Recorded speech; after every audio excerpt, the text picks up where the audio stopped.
Income from house property की बात हम लोग कर रहे थे और काफ़ी कुछ हमने अब तक इस चैप्टर में देख लिया है।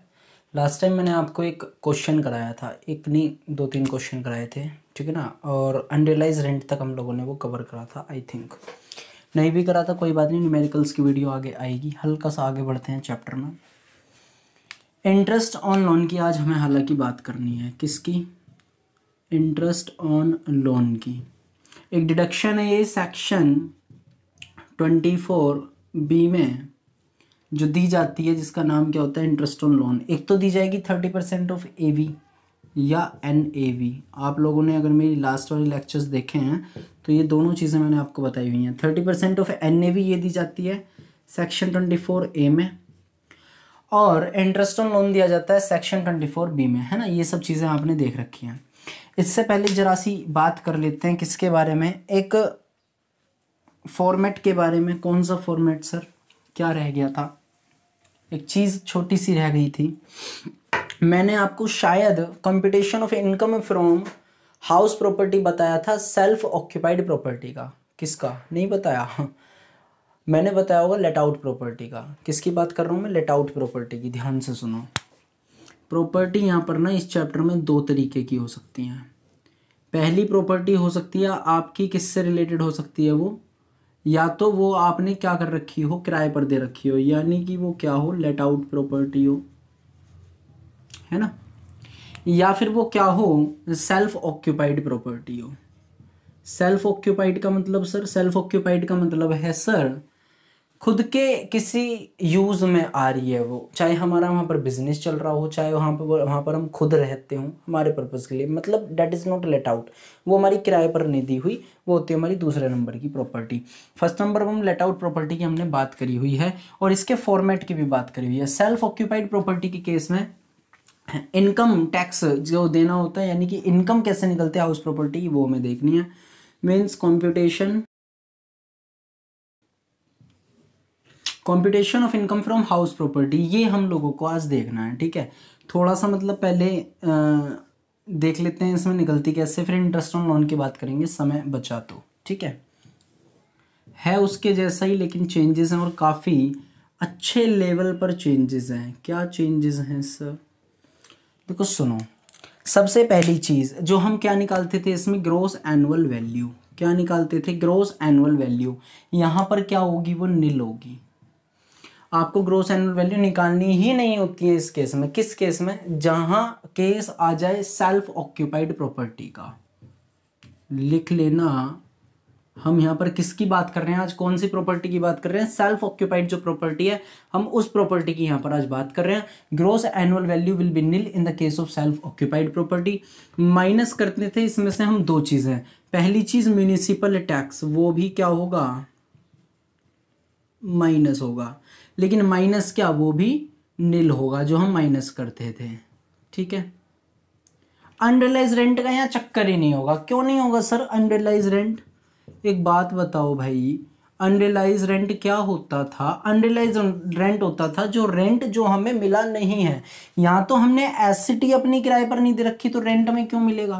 तो रेंट का तो यहाँ मतलब ही नहीं होता है ना सर। ग्रॉस एनुअल वैल्यू नील क्यों होगी? एक बात बताओ। सॉरी, ग्रॉस एनुअल वैल्यू किसकी निकलती थी? उस प्रॉपर्टी की जिस पर एक्चुअल रेंट में रिसीव हो रहा हो। रेंट में रिसीव हो रहा हो। रेंट तो यहाँ रिसीव होगा नहीं। क्यों नहीं होगा? हमारे खुद के यूज में आ रही है ना ये प्रॉपर्टी, सेल्फ ऑक्यूपाइड है।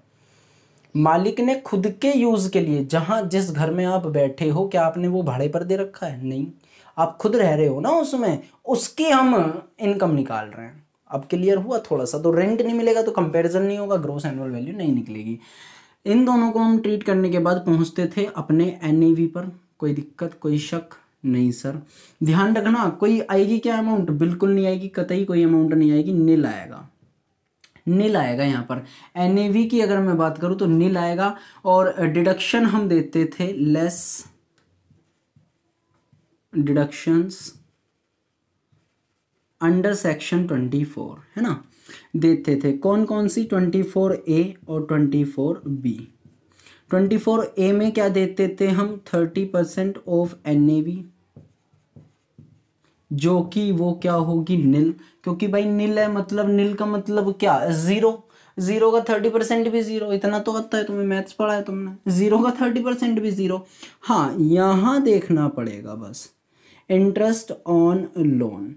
इंटरेस्ट ऑन लोन कितना आएगा सर, या तो इंटरेस्ट ऑन लोन हम 30,000 लिखेंगे, ध्यान से सुनना, या तो हम इंटरेस्ट ऑन लोन 30,000 लिखेंगे, या हमें 2 लाख रुपए तक की अमाउंट डिडक्टेबल होती है किसकी, इंटरेस्ट ऑन लोन की, और देन हम पहुंच जाएंगे अपनी इनकम फ्रॉम हाउस प्रॉपर्टी पर। ठीक है, इनकम फ्रॉम हाउस प्रॉपर्टी जो भी यहाँ वैल्यू आएगी उसे देखेंगे। ठीक सर, फिर तो लॉस आएगा, हाँ कोई दिक्कत नहीं। लॉस कैसे आएगा, लॉस ऐसे आएगा, यहाँ जीरो, यहाँ भी जीरो, यहाँ भी जीरो, कुछ नहीं है ये अमाउंट, यहाँ माइनस करेंगे कुछ नहीं रखा हुआ है, यहाँ भी सब कुछ ऊपर से जीरो चल रहा था। ये जो वैल्यू है वो देखनी पड़ेगी। इंटरेस्ट ऑन लोन के हमें डिडक्शन मिल जाती है सेल्फ ऑक्यूपाइड प्रॉपर्टी के केस में भी, लेकिन कितनी डिडक्शन, या तो 30,000 की मिलेगी या 2 लाख रुपए की मिलेगी। 30,000 की कब मिलेगी या 2 लाख की कब मिलेगी, उसके बारे में हमें चर्चा करनी है आज अभी करेंगे इसी लेक्चर में हम चर्चा। ठीक है, तो आंसर जो होने वाला है आपका इस केस में क्या होने वाली है, इनकम आपकी लॉस में आने वाला है, इनकम नहीं आएगी लॉस आएगा। हमें इनकम ही लिखनी है, income from house property, but क्या करोगे आप, ब्रैकेट में डाल दोगे आप इसे, क्या करोगे ब्रैकेट में डाल दोगे, मतलब आपका लॉस हो जाएगा। ठीक है, फटाफट से स्क्रीनशॉट लो, आगे बढ़ते हैं टॉपिक के साथ, इंटरेस्ट ऑन लोन के साथ बच्चों।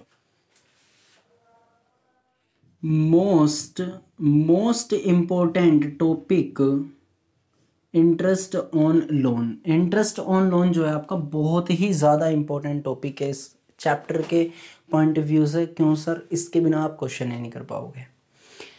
पूरा क्वेश्चन कर लाए हम, ग्रॉस एनुअल वैल्यू निकाल लिया, एनालाइज रेंट देख लिया, म्युनिसिपल टैक्स देख लिया, एनएवी देख लिया, 30% ऑफ एनएवी भी हमने कर लिया। इंटरेस्ट ऑन लोन अगर हम नहीं निकाल पाए तो हम अपने आंसर पर नहीं पहुंच पाएंगे। इंटरेस्ट ऑन लोन की बात करते हैं, ऐसा लोन जिस पर हमें ब्याज देना पड़ रहा हो उसकी हमें क्या मिलती है, डिडक्शन मिल जाती है। क्या मिल जाती है, डिडक्शंस मिल जाती है। हिंदी में बात करूं, कटौती, यानी कि एक तरीके से छूट मिल जाती है। क्या मिल जाती है, एक तरीके से हमें छूट मिल जाती है। मतलब ये कि आपका जो इनकम आ रही है, आपकी जो इनकम टैक्सेबल इनकम आ रही है, उसमें हम थोड़ी सी रियायत दे देंगे आपको, लेकिन आपको दिखाना होगा कि वो इंटरेस्ट ऑन लोन हो। लोन कौन से चीज़ पर लिया हुआ हो, लोन आपने उस मकान पर लिया हुआ हो जिस मकान की आप इनकम निकाल रहे हो। लोन आपने ये नहीं कि अपनी बेटी की शादी के लिए लोन लिया हुआ है, आप यहाँ पर डिडक्शन मांग लोगे, नहीं मिलेगा भाई साहब। लोन ये नहीं आपने ले रखा है अपनी किसी और अदर चीज़ के लिए और आप यहाँ पर डिडक्शन मांग रहे हो इस हेड में, इस चैप्टर में, नहीं मिलेगा भाई साहब। लोन कब आपको अवेल्ड होगा उसका इंटरेस्ट, सिर्फ तब जब आपने उस मकान को बनवाने के लिए ले रखा होगा, या उसके कंस्ट्रक्शन के लिए आपने ले रखा होगा, या एक्विजिशन के लिए ले रखा होगा। क्लियर है यहाँ तक की बात, सही है सर। ठीक है, तो लोन आपका होना चाहिए किसके लिए, मकान के लिए ही लोन आपने लिया हुआ हो, तभी आपको क्या मिल पाएगी, डिडक्शन अवेल्ड होगी, अदरवाइज वो अलाउड आपको नहीं होगी। अब इसमें कलेश क्या आते हैं, सुनो ध्यान से। दिक्कतें आती हैं इसमें दो। पहली बात, relevant previous year, relevant previous year और pre construction period. Pre construction period, दो चीज़ें होती हैं, ध्यान से मतलब समझना। मतलब क्या है सर इसका, आप असेसमेंट ईयर 2020-21 की इनकम निकाल रहे हैं ना, इसमें इनकम निकाल रहे हैं किसकी, 19-20 की, है ना। ये आपका क्या हो गया, प्रीवियस ईयर, और ये क्या हो गया आपका असेसमेंट ईयर। और इससे पहले के जितने भी आपके ईयर्स हैं वो प्रीवियस हो गए, और भी ज़्यादा प्रीवियस हो गए। ठीक है, आपने 19-20 में इंटरेस्ट चुकाया, that's called relevant previous year.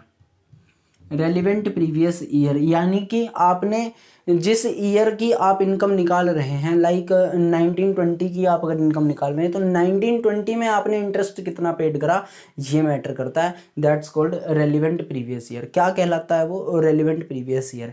Pre construction period कहलाता है कंस्ट्रक्शन जिस दिन कंप्लीट हुआ। ध्यान से सुनना, हल्का सा हिंट दे रहा हूं, बताऊंगा बाद में। प्री कंस्ट्रक्शन पीरियड जिस दिन आपका कंस्ट्रक्शन पूरा हुआ उससे पहले वाले साल के अंत तक, उससे पहले वाले साल के अंत तक का पीरियड लिया जाएगा आपका प्री कंस्ट्रक्शन पीरियड। सर खत्म तो बता दिया, शुरुआत कहां से होगा? शुरुआत उस दिन से हो जाएगा जिस दिन आपने मकान बनवाना स्टार्ट कर दिया होगा, क्योंकि लोन भी आपने उस दिन लिया होगा। ठीक है, लोन जिस दिन आपने ले लिया, मकान जिस दिन बनवाना स्टार्ट कर दिया, वहां से लेकर के आपका जिस दिन कंस्ट्रक्शन कंप्लीट हुआ है उस वाली ईयर को छोड़ के उससे लास्ट वाली ईयर के एंड तक वाला जो पीरियड है वो प्री कंस्ट्रक्शन पीरियड माना जाएगा। समझ में ना भी आया हो तो अभी लोड लेने की चिंता नहीं है, साइड कर दो, किनारे कर दो। हमें अभी जस्ट बात करनी है किसके बारे में? रेलिवेंट प्रीवियस ईयर के बारे में बात करनी है। मैंने ये समझाना था वो मैंने आपको समझा दिया। मुझे पूरी उम्मीद है कि आपको ये चीज़ समझ में आ गई होगी। प्री कंस्ट्रक्शन के बारे में भी हम पढ़ेंगे, टेंशन लेने वाली कोई बात नहीं है। ठीक है, रेलिवेंट प्रीवियस ईयर की हम लोग क्या करने वाले हैं, अब यहाँ पर बात करने वाले हैं। सर क्या ये दोनों केसेस में अवेल्ड होगा? दोनों केसेस कैसे? एक तो होती है हमारी लेट आउट प्रॉपर्टी और एक बताई थी आपने सर सेल्फ ऑक्यूपाइड प्रॉपर्टी। हाँ, दोनों में होगा ये। हम तो इंटरेस्ट ऑन लोन निकाल रहे हैं, मैंने ये कहाँ कहा कि स्पेसिफिक उस चीज़ के लिए निकाल रहे हैं। बात समझना ध्यान से। अभी जरा देखते हैं इसके केसेस, देखते हैं पहले। इसके ये वाली कौन सी प्रॉपर्टी है आपकी? Let out property, let out property या डीम्ड लेट आउट प्रॉपर्टी। अगर ये आपका केस है तो इसमें क्या करेंगे, लेकिन अगर आपका ये वाला केस नहीं है, मीन्स सेल्फ ऑक्यूपाइड प्रॉपर्टी का केस है,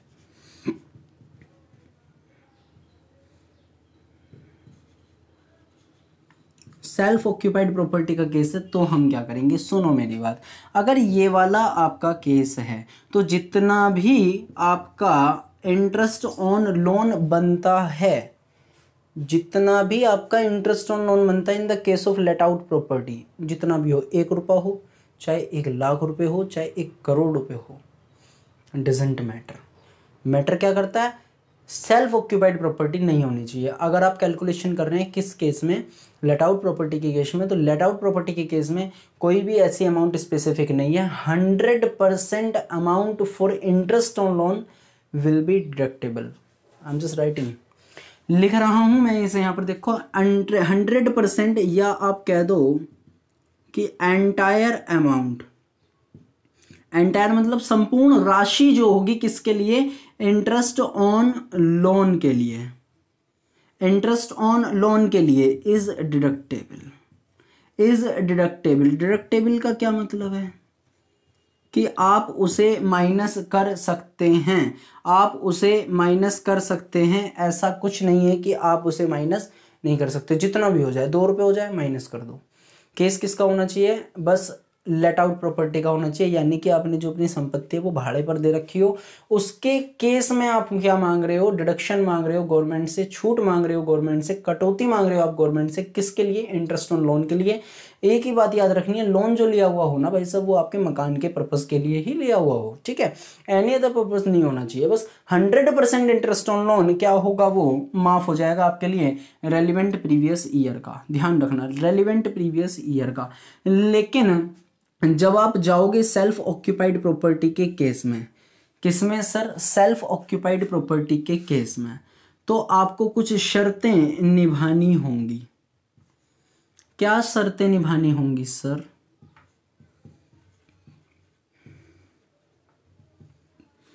या तो आपको 2 लाख रुपए तक की छूट मिलेगी सेल्फ ऑक्यूपाइड प्रॉपर्टी के केस में, या फिर आपको 30,000 रुपये तक की छूट मिलेगी सेल्फ ऑक्यूपाइड प्रॉपर्टी के केस में। लेकिन ये कब कब कैसे कैसे मिलेगी उसके लिए कुछ कंडीशंस हैं, वो क्या कंडीशन है वो हमें देखनी होगी।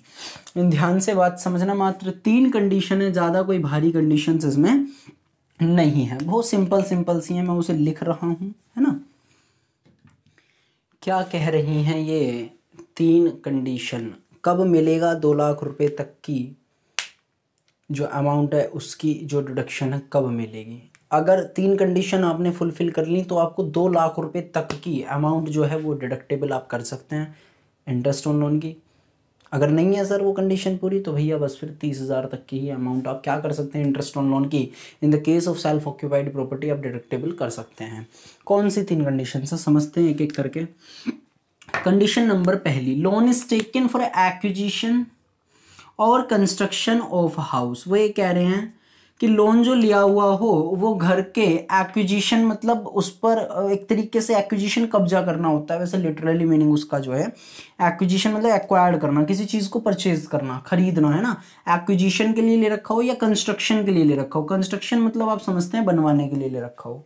मैंने पहले भी समझाया था आपको भी थोड़ी देर पहले कि लोन जो है लिया हुआ हो हाउस को या तो खरीदने के लिए, घर को खरीदने के लिए या फिर बनवाने के लिए। दूसरी कंडीशन की बात करते हैं, लोन इज टेकन ऑन और आफ्टर 1/4/1999 का मतलब क्या है, जो आपने लोन लिया है वो या तो 1/4/1999 को लिया हो या उसके बाद लिया हो। उससे पहले का कोई लोन है तो भाई वो नहीं चलेगा, सीधी बात है वो नहीं चलेगा, ध्यान रखना। लोन इज टेकन ऑन और आफ्टर बिफोर ऑन और आफ्टर 1/4/1999 यानी कि 1 अप्रैल 1999 1/4/1999 के बाद लिया हो आपने लोन या बस उस डेट को लिया, उससे पहले का लोन वो नहीं होना चाहिए। 2 कंडीशन है, लोन लिया हुआ होना चाहिए इस डेट से पहले, नहीं होना चाहिए, माफ़ी चाहूँगा, इसके बाद होना चाहिए या इस डेट को होना चाहिए, और लोन लिया हुआ होना चाहिए घर के कंस्ट्रक्शन के लिए या एक्विजिशन के लिए।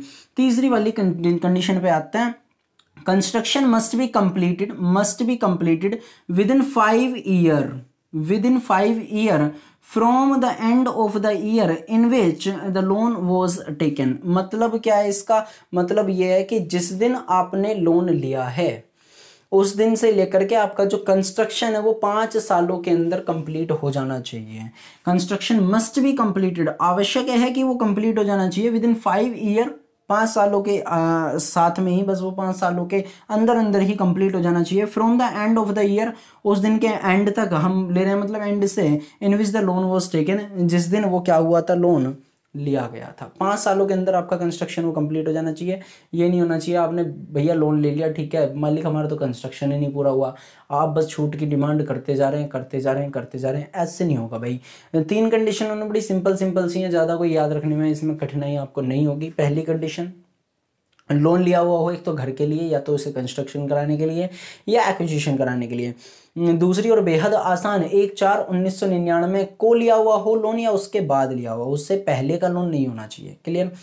एंड थर्ड एंड लास्ट था इसमें कि जो कंस्ट्रक्शन का जो कार्य है आपका मस्ट बी कंप्लीटेड कितने सालों में, ध्यान से बताओ, 5 सालों के अंदर वो कंप्लीट हो जाना चाहिए। कहाँ से, जब से आपने लोन लिया हुआ था, ठीक है, इन विच लोन वॉज टेकन। अगर आपने इन कंडीशंस को पूरा नहीं करा तो फिर आपको बस 30,000 रुपये की डिडक्शन मिल सकती है, फिर आपको 2 लाख रुपए की डिडक्शन नहीं मिलेगी। क्लियर हो रही है मेरी बात? जी सर। आइए एक पॉइंट और रह गया ये वाला प्री कंस्ट्रक्शन पीरियड का, स्क्रीनशॉट लो, कराते हैं फिर।